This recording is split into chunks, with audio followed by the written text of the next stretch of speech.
Hello प्यारे बच्चों, नमस्कार, राम राम, राधे राधे, सत श्री अकाल सभी को। बच्चों आज हम देखेंगे थैल्स प्रमेय स्वाहा। जी हाँ, आज हम थैल्स प्रमेय को से स्वाहा करेंगे, खत्म करेंगे, क्योंकि बच्चों बोर्ड एग्जाम की दृष्टि से ये 4 नंबर आपको दिलाकर जाएगी। 4 नंबर पक्के। जी हाँ, 4 नंबर पक्के। तो बहुत बढ़िया क्लास है बच्चों ये, और आपके बोर्ड एग्जाम में 4 नंबर पक्के करके जाएगी।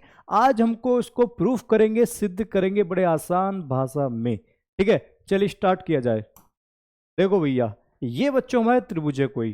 तो थैल्स में ये कहती है कि किसी त्रिभुज में एक भुजा के समांतर खींची गई रेखा, जैसे मान लो मैं ये वाली भुजा मान लेता हूं बीसी, कि सर जी इस बीसी भुजा के समांतर एक रेखा खींची गई है। लो जी, ये रही जी रेखा हमारी प्यारी। ठीक है, ओके सर जी।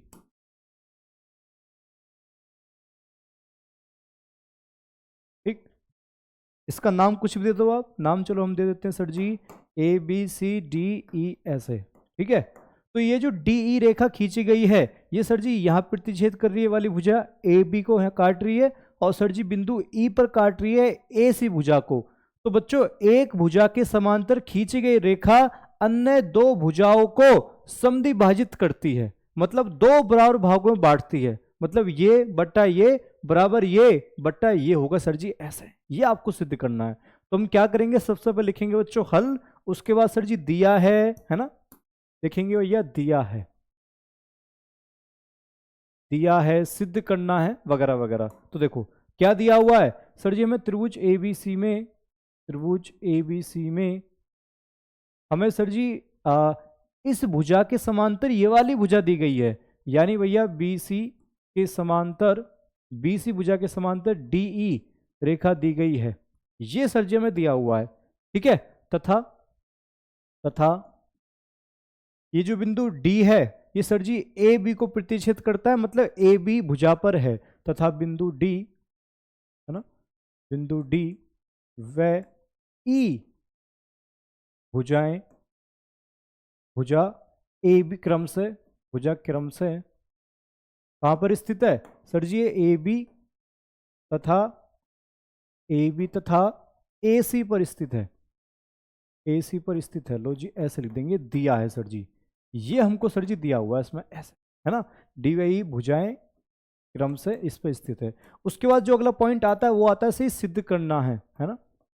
सिद्ध करना क्या है हमको, तो देखिए हमको ये सिद्ध करना है बच्चों, ये जो रेखा है ये इस अन्य दो भुजाओं को समानुपात विभाजित करती है। मतलब ये बट्टा ये बराबर ये बट्टा ये, यानी AD बट्टा DB है ना, AD बट्टे में DB बराबर, हाँ जी, AE बट्टा EC सर जी ऐसे। ये हमको सिद्ध करना जी, AD बट्टा D बराबर AE बट्टा EC। ठीक है, अब देखो बच्चों, अब हमें यहाँ क्या करना होगा। यहाँ सबसे पहले बच्चों हमें B से एक रेखा रचना करनी पड़ेगी, E को मिलाना पड़ेगा, और C को D से मिलाना पड़ेगा। क्यों? क्योंकि यहाँ मेरे को लंब चाहिए, और लंब जैसे आएंगे तो ये इसकी हाइट आ जाएगी त्रिभुज की, इसलिए मेरे को यहाँ रचना करनी पड़ेगी। चलिए जी, तो यहाँ लिखते रचना सर जी ऐसे। रचना, तो रचना बच्चों में क्या लिखूंगा कि BE कि सर जी यहां से एक लाइन खींच दो ऐसे, BE तथा CD को मिलाया। ठीक है, BE तथा CD को मिलाया तथा एक और काम करना है बच्चों आपको, आपने इसको इस तो मिला दिया, यहां से बच्चों आप लंब डालोगे इस पे ऐसे। जी हाँ, लंब डालोगे यहाँ पर 90 डिग्री कोण बनाएंगे सर जी ऐसे।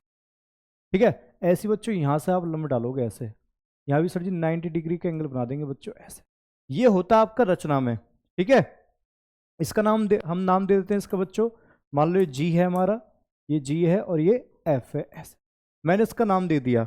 ठीक है, चलिए अब क्या करेंगे, आप देख रहे होंगे कि सर जी ये जो लंब है बच्चों EF, ये सर जी EF लंब है AD पर, है ना, EF लंब है इस पर AD पर, तथा DG है है ना। डी जी लंब है सर जी किस पर, ए ई पर, डी जी लंब है ए ई पर बच्चों, ऐसे लिख देंगे। ठीक, ये सर जी हमने रचना में लिख लिया। देखिए ई एफ लंब ए बी पर भी है, ए बी लिखो चाहे ए डी लिखो, बात एक ही है। ऐसे डी जी लंब ए सी पर भी है और ए ई पर है, तो ए सी लिखो चाहे ए ई लिखो, बात एक ही है। ठीक है, ऐसे बच्चों हम यहां पर लिख सकते हैं। ठीक है, चलिए अब आगे चलते हैं। ये सर जी हमने रचना में कर दिया। अब आएगा बच्चों हमारे पास उपपत्ति। जी हाँ, उपपत्ति। उपपत्ति का मतलब होता है बच्चों प्रूफ, कि आपके पास क्या प्रूफ है, ये प्रूफ मांगता है। ठीक है, ये सबसे ज्यादा इंपॉर्टेंट पॉइंट है। ओके, तो देखिए उपपत्ति में आप क्या करोगे, बहुत आसान। एक मैं आपको ट्रिक बता रहा हूं बच्चों, और ट्रिक ये है कि भैया देखो जो भी हमें सिद्ध करना होता है हम उसकी तरफ देख के चलते हैं। सर जी हमें सिद्ध करना है ए डी बट्टा डी बी बराबर ए ई बट्टा ए सी, इसकी तरफ देख के चलेंगे। यहाँ सर जी ए डी है, तो ए डी कहाँ है, तो देखो ये रही ए डी। ठीक है सर जी, ए डी। अब ये ए डी किस त्रिभुज में आ रही है, सर जी ए डी आ रही है त्रिभुज ए डी ई में, इस त्रिभुज में आ रही है बच्चों, देखो ऐसे। यानी हमें ये त्रिभुज लेना पड़ेगा पहला। ठीक है, और देखो आगे फिर है सर जी डीबी। डीबी कहाँ भैया, ये रही सर जी डीबी। तो ये जो डीबी है, ये वाली भुजा किस त्रिभुज में आ रही है, ये वाली भुजा बच्चों त्रिभुज डीबीई में भी आ रही है और डीबीसी में भी आ रही है, लेकिन आपको लेना पड़ेगा ये वाला त्रिभुज डीबीई। सर जी ये वाला क्यों लिया, ये इसलिए लिया क्योंकि हमने यहां से रचना की थी, तो रचना वाला आपको पार्ट उठाना है। ठीक है जी, तो ये त्रिभुज की हम पहले बात कर लेते हैं इन दो त्रिभुज में। क्यों, क्योंकि सर जी पहले हम ए डी का देखेंगे फिर डी बी का देखेंगे। इनका बच्चों हम एरिया निकाल लेते हैं सबसे पहले, है ना।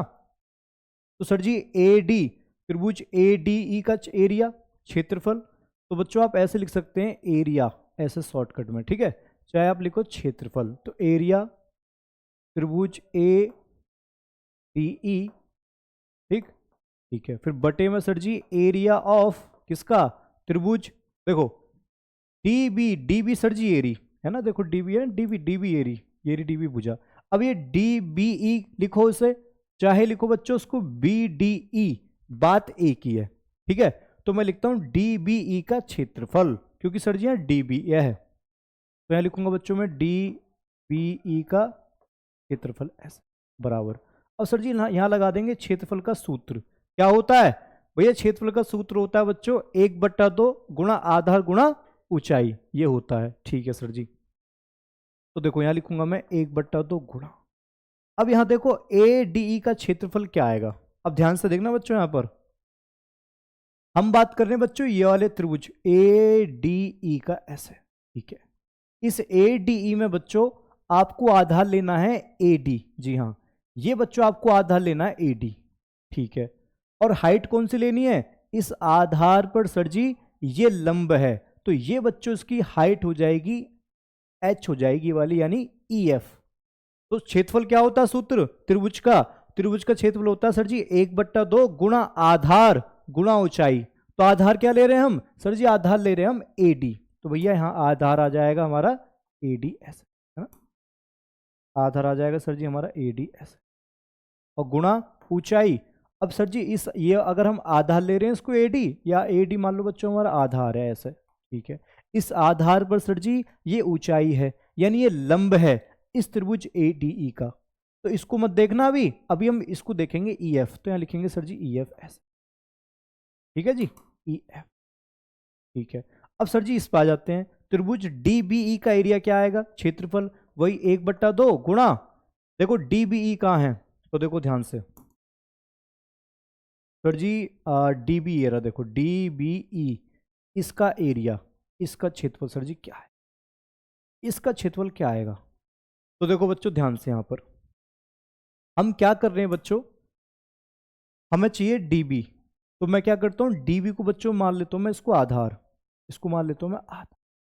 तो 1/2 आधार गुणा ऊंचाई, सर जी ऊंचाई कहां से लाम है, ऊंचाई ये ले में सर जी, ये ले में ऊंचाई, तो आधार तो सर जी डीबी हो जाएगा आराम से, कोई दिक्कत ना। 1/2 गुणा आधार मतलब डीबी हो गया, गुणा ऊंचाई कौन सी ले में सर जी, तो देखो बच्चों ध्यान से हो क्या रहा बच्चों, दरअसल इस त्रिभुज DBE की बात करें तो इसमें बच्चों ऊंचाई नहीं मिल पा रही है।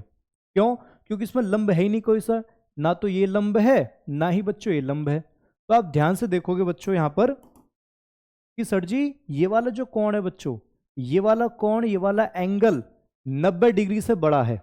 अगर आप चांद रखोगे ना, ऐसे चांद रख के नापोगे तो ये बच्चों 90 डिग्री से बड़ा आएगा। ये वाला त्रिभुज 90 डिग्री से बड़ा आएगा। मतलब हम कह सकते हैं कि सर जी DBE हमारा एक हो गया अधिक कोण त्रिभुज। DBE कैसे हो गया? एक अधिक कोण त्रिभुज हो गया। अधिक कोण त्रिभुज का मतलब कि सर जी इसमें एक कोण 90 डिग्री से बड़ा है। ठीक है, अधिक कोण त्रिभुज हो गया। अगर ये अधिक कोण त्रिभुज हो गया तो बच्चों इसको अगर हम आगे बढ़ाएंगे ऐसे, तो सर जी इसमें फिर हाइट हो जाएगी ये वाली ऐसे, क्योंकि ये लंब बन गया सर जी ऐसे इस पर 90 डिग्री का। तो बच्चों EF मैं इसको शीर्ष लंब कहूंगा, हाइट कहूंगा किसकी? त्रिभुज DBE की। ये वाली जो हाइट है, ये हाइट इस त्रिभुज की भी थी और ये वाली हाइट बच्चों इस त्रिभुज की भी होगी, DBE की भी होगी। तो आप देखेंगे यहां पर कि सर जी 1/2 आधार गुणा ऊंचाई। तो DBE की जो ऊंचाई है बच्चों ये नहीं आएगी, DE नहीं आएगी, इसकी ऊंचाई आएगी EF। तो लिखेंगे बच्चों EF ऐसे। रीजन मैं आपको बता दूं, रीजन में आप क्या लिखोगे? रीजन बच्चों आप यहां लिखोगे कि क्योंकि त्रिभुज DBE है ना, DBE क्या है? एक अधिक कोण त्रिभुज है ना, अधिक कोण त्रिभुज है, अधिक कोण त्रिभुज है। अगर अधिक कोण त्रिभुज है तो सर जी इसमें ये शीर्ष लंब नहीं लेंगे हम, ये शीर्ष लंब नहीं होगा, हम लेंगे सर जी EF शीर्ष लंब। त्रिभुज DBE एक अधिक कोण त्रिभुज है, इसलिए हम सर जी इसमें EF इस त्रिभुज में है ना, मतलब त्रिभुज DBE में DBE का शीर्ष लंब है। शीर्ष लंब का मतलब बच्चों हाइट यानी ऊंचाई है ऐसा। तो ये हो जाएगा सही समीकरण नंबर हमारी। काटा पीटी करें, चलो काटा पीटी कर लेते हैं। 1/2 से 1/2 कट गया, EF से EF कैंसिल। तो सर जी यहाँ पर आया area of ADE, area of triangle ADE है ना, बटे में सर जी फिर एरिया ऑफ त्रिभुज DBE बराबर है ना, एरिया ऑफ ADE का क्षेत्रफल बटे DB का क्षेत्रफल। तो सर जी यहाँ बचा AD बटा DB, तो यहाँ लिखूंगा बच्चों में AD बटे में DB ऐसे। ठीक है, समीकरण नंबर होगी सर जी हमारी 1 ऐसे। लो जी समीकरण 1 तो हमारी बन गई सर जी ऐसे।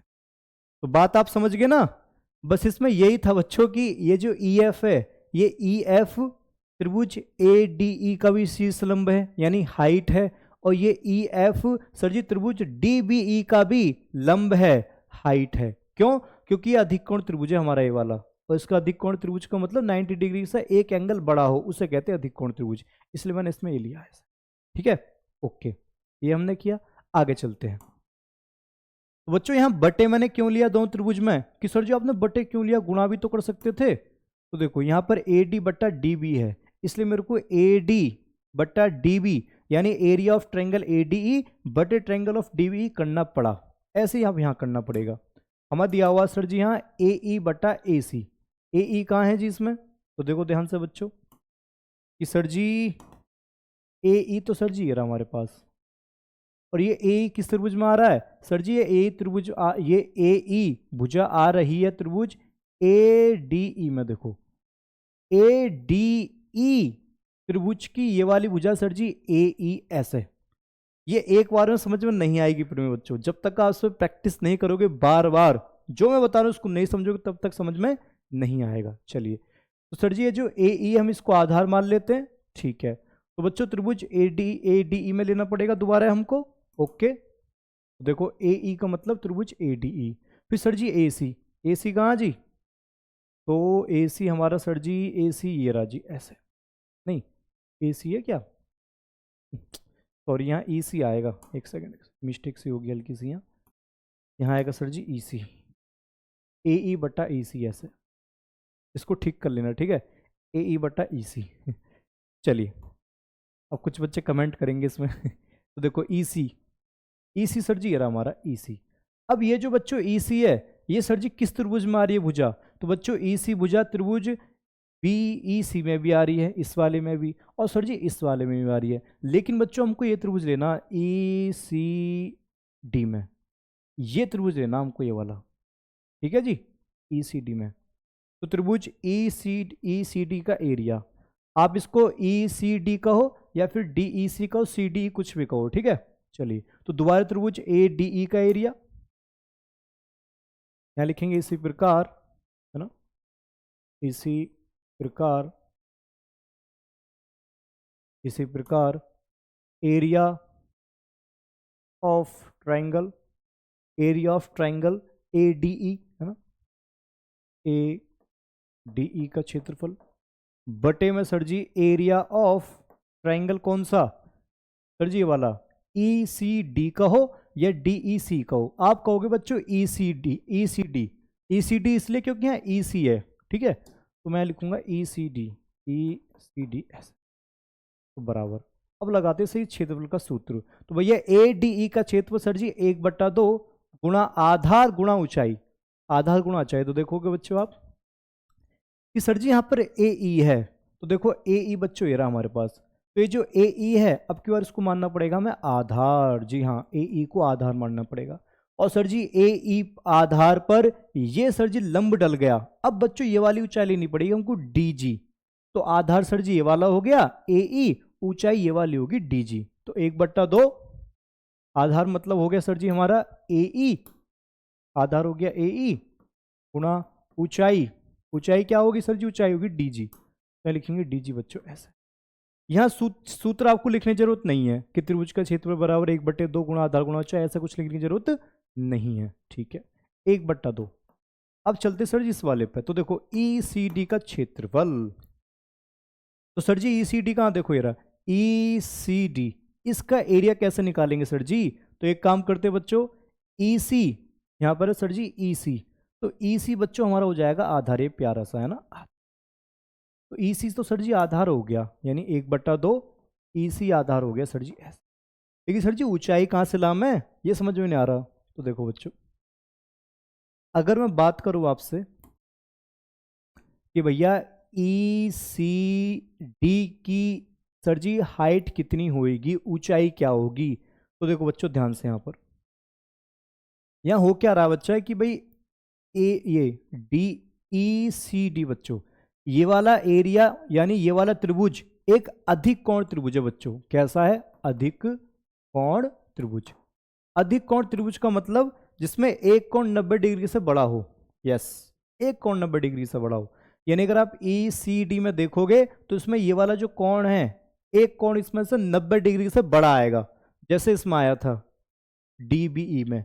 तो ऐसी बच्चों अगर ये ECD हमारा अगर ये अधिक कोण त्रिभुज है, तो सर जी इसमें क्या करेंगे, इसमें बच्चों हम इसको थोड़ा और आगे बढ़ा लेंगे ऐसे एक्स्ट्रा, और सर जी जैसे एक्स्ट्रा बढ़ाएंगे तो यहां से बच्चों जो लंब डल रहा है ये वाला, जी हाँ DG, यानी बच्चों जो DG है या फिर GD है, तो ये जो सर जी DG है ये त्रिभुज ECD का हाइट होगी, ऊंचाई होगी, लंब होगा। तो कहने का मतलब बच्चों इस त्रिभुज ECD की जो हाइट है सर जी ये आ गई DG। और कमाल की बात ये थी कि ये जो DG था, DG सर जी इसका भी हाइट था जब हमने AE आधार लिया था, अब इसका भी आ गया, तो DG सर जी इसकी आ जाएगी ऊंचाई ऐसे, DG बच्चों ऐसे, ठीक है ऐसे, बात समझिए ना। चलिए काटा पीटी करते हैं, 1/2 से 1/2 कट गया, D से DG कट गया। रीजन बच्चों आपको वही लिखना पड़ेगा जैसे आपने यहाँ पर लिया था, लिखा था, है ना, लिखेंगे चूंकि त्रिभुज कौन सा, चूंकि त्रिभुज हमारा ECD एक अधिक कोण त्रिभुज है ना, ECD क्या है, एक अधिक कोण त्रिभुज है, अधिक कोण त्रिभुज है, इसलिए अगर बच्चों ये हमारा ECD एक अधिक कोण त्रिभुज है तो सर जी इसकी जो हाइट है ये लेंगे हम ये वाली DG, ये वाली हाइट मत लेना क्योंकि ये 90 डिग्री नहीं है, ये है 90 डिग्री DG, इसलिए DG त्रिभुज ECD का क्या है, तो शीर्ष लंब है, तो इस लंब कहो चाहे सर जी ऊंचाई कहो, बात एक ही है बच्चों ऐसे। तो आप देखेंगे इससे ये कट गया सर जी, यहाँ बचा बच्चों हमारे पास area of triangle A D E बटे में area of triangle E C D sir ji ऐसे, बराबर यहाँ सर जी ए ई बचा, नीचे बचा सर जी ई सी ऐसे। समीकरण नंबर 2 बच्चों ऐसे। ये हमने 2 समीकरण बना डाली यहाँ पर आराम से। आपको कई बार प्रैक्टिस करनी पड़ेगी, इसकी कई बार लिखना पड़ेगा, तब जाकर आपके ये हाथ पर बैठेगी, ठीक है। अब बच्चों अगर आप आगे देखोगे तो समीकरण 1 सर जी ये रही, समीकरण 2 ये रही, मगर बच्चों यहाँ ए डी ई है, यहाँ भी ए डी है, लेकिन सर जी यहाँ डी बी है, एरिया डी बी ई है सर जी, यहाँ एरिया ई सी डी का एरिया है। तो मैं एक काम करता हूँ, या तो इसको चेंज कर लेता हूँ इसमें, या फिर इसको चेंज कर लेता हूँ उसमें। बच्चों ये दोनों एरिया पर डिपेंड, बात देखो इस पर गौर देखो, डी बी ई और ई सी डी के गौर कीजिए थोड़ा सा, है ना। मैं बात कर रहा हूँ बच्चों यहाँ पर त्रिभुज डी बी ई की, है ना, इस त्रिभुज की बात कर रहा हूँ, और दूसरा त्रिभुज बच्चों ई सी डी, ये त्रिभुज है ना। आप ध्यान से देखोगे बच्चों कि ये दोनों त्रिभुज हमारे कौन कौन से, एक तो सर जी ये वाला हो गया डी बी सी वाला, ये वाला एरिया हो गया सर जी, ये वाला त्रिभुज हो गया, और दूसरा त्रिभुज बच्चों ये वाला हो गया ई सी डी वाला। तो बच्चों ये दोनों त्रिभुज कहाँ बन रहे हैं सर जी, ये दोनों त्रिभुज हमारे जो है ये 2 समांतर रेखाओं के बीच में बन रहे हैं बच्चों ऐसे। ये 2 समांतर रेखाएं थी ना डीई और बीसी, तो ये दोनों त्रिभुज बच्चों इन 2 समांतर भुजाओं के बीच में बनने। तो याद रखना 2 समांतर भुजाओं के बीच में जितने त्रिभुज बनते हैं वो सारे के सारे बराबर होते हैं, उनका एरिया बराबर होता है। यानी देखो ध्यान से देखो, डीई सर जी ये वाली भुजा डीई और भैया बीसी, ये भुजा समांतर है दोनों। सर जी इन 2 समांतर रेखाओं के बीच में जितने भी ट्रायंगल बनने, ये ट्रायंगल बनना है, ये ट्रायंगल बनना है, ये ट्रायंगल बनना है, ये ट्रायंगल बनना है, जितने भी ट्रायंगल बनने उन सबके एरिया बराबर होंगे, ये आप याद कर लो। अब आपको लेने कौन से हैं सर जी, हमको पता है कि ट्रायंगल डी बी ई ये वाला एरिया, और सर जी त्रिभुज ई सी डी, ये दोनों त्रिभुज इन 2 समांतर रेखाओं के बीच में, इसलिए सर जी इनके एरिया बराबर होंगे। तो मैं कर देता हूं बच्चों बराबर, है ना।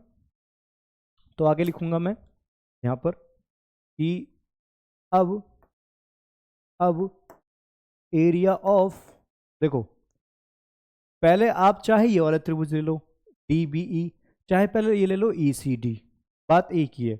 मैं क्या करूंगा यहाँ बच्चों में ये ले लेता हूँ पहले ई सी डी त्रिभुज, है ना। मैं ले लेता हूँ बच्चों त्रिभुज ई सी डी का एरिया सर जी बराबर होगा एरिया ऑफ ट्रायंगल, हाँ जी डी बी ई बच्चों ऐसे।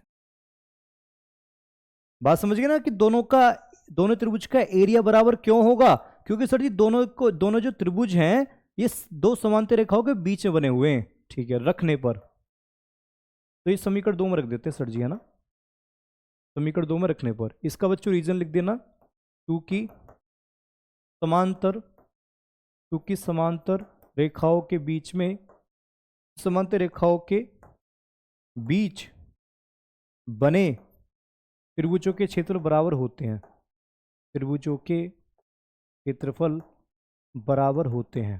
समझ में आ गया, बराबर होते हैं। अरे सर जी बहुत आसान है, ये जो दोनों त्रिभुज बने हुए हैं ये दोनों त्रिभुज सर जी इन 2 भुजाओं के, समांतर भुजाओं के बीच में बने हुए हैं, इसलिए बच्चों इनके एरिया बराबर होंगे। तो मैं क्या करूंगा यहाँ पर, यहाँ क्या करूंगा बच्चों, देखो यहाँ भी ई सी डी एरिया और यहाँ भी एरिया ई सी डी है, तो मैं इस एरिया ई सी डी की जगह ये रख रहा हूँ डी बी ई। आप चाहे समीकरण 2 में ये रख दो, चाहे बच्चों फिर समीकरण 1 में डी बी ई रख दो, आपकी मर्जी है, यहां से आसान पड़ेगा इसलिए मैं आपको आसान तरीके से बता रहा हूं, ठीक है। तो हम क्या कर रहे हैं, हम सर जी समीकरण नंबर 2 में इसकी जगह ई सी डी एरिया की जगह ये रख रहे हैं सर जी डी बी ई। तो ऊपर वाला ऐसे रहेगा ए डी ई का एरिया, है ना, area of triangle A D E, नीचे बदल जाएगा सर जी एरिया ऑफ ट्रायंगल, हाँ जी सर जी इस ई सी डी की जगह आ जाएगा डी बी ई, क्योंकि मैं इसकी जगह मतलब इसकी जगह ये रख रहा हूँ डी बी ई का एरिया, भैया डी बी ई बच्चों ऐसे। समीकरण 2 में बराबर, यहाँ सर जी हमारे पास पहले से ए ई बटा ई सी, है ना, ए ई बटा हाँ जी ई सी, तो जी ये समीकरण नंबर 3 देते हैं बच्चों हम ऐसे। अब आप बच्चों देखोगे समीकरण 1 और 3 से हम क्या कह सकते हैं सर जी? समीकरण 1 व 3 से हम क्या कह सकते हैं?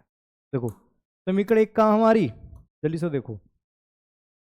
ये समीकरण 1 हमारी ये वाली समीकरण 1 है, और समीकरण सर जी 3 ये वाली है।